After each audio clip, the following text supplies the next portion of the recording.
It had been easy to find because, as night fell, the sky was lit with flames that served as a beacon. Fugitives passing him on the road told him that Vion was burning, and so Brother Michael merely walked towards the bright fire so that he could find Le Bâtard and thus deliver his message.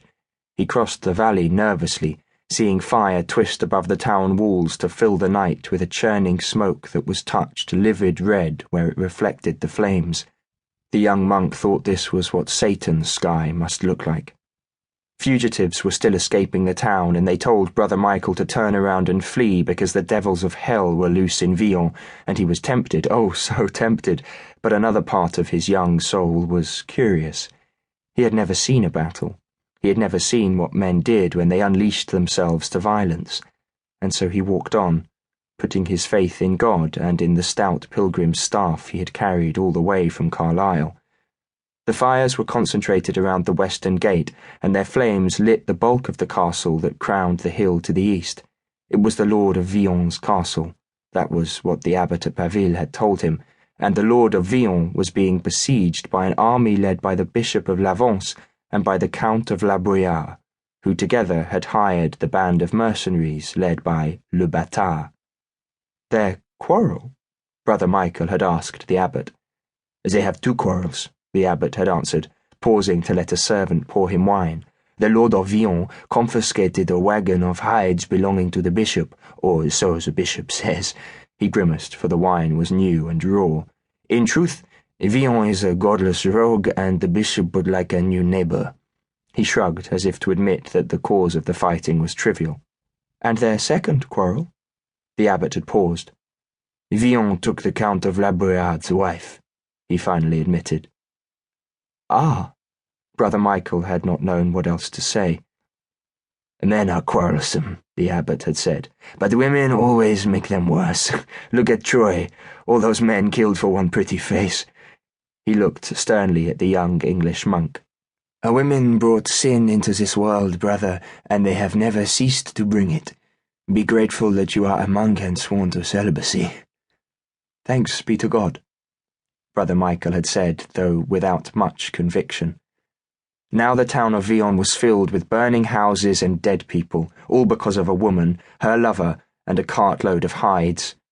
Brother Michael approached the town along the valley road, crossed a stone bridge, and so came to Vion's western entrance, where he paused because the gates had been torn from the arch's stonework by a force so massive that he could not imagine what might do such a thing. The hinges were forged from iron, and each had been attached to its gate by brackets longer than a bishop's trouser, broader than a man's hand, and thick as a thumb, yet the two leaves of the gate now hung askew, their scorched timbers shattered, and their massive hinges wrenched into grotesque curls. It was as though the devil himself had plunged his monstrous fist through the arch to rip a path into the city. Brother Michael made the sign of the cross. He edged past the fire-blackened gate and stopped again because, just beyond the arch, a house was burning, and in the door opposite was the body of a young woman, face down, quite naked, her pale skin laced with rivulets of blood that appeared black in the firelight. The monk gazed at her, frowning slightly, wondering why the shape of a woman's back was so arousing, and then he was ashamed that he had thought such a thing. He crossed himself again. The devil, he thought, was everywhere this night, but especially here in this burning city beneath the fire-touched clouds of hell.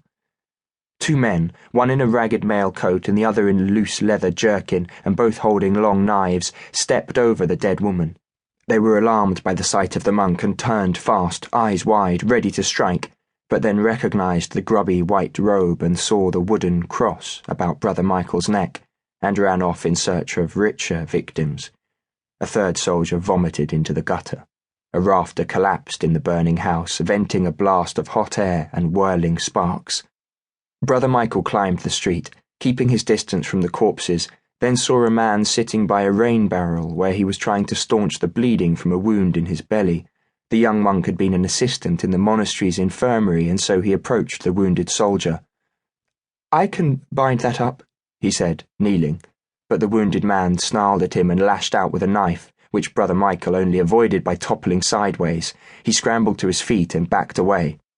"Take off your robe," the wounded man said, trying to follow the monk, but Brother Michael ran uphill. The man collapsed again, spitting curses. "Come back!" he shouted. "Come back!" Over his leather jerkin he wore a jupon that showed a golden merlin against a red field, and Brother Michael, dazedly trying to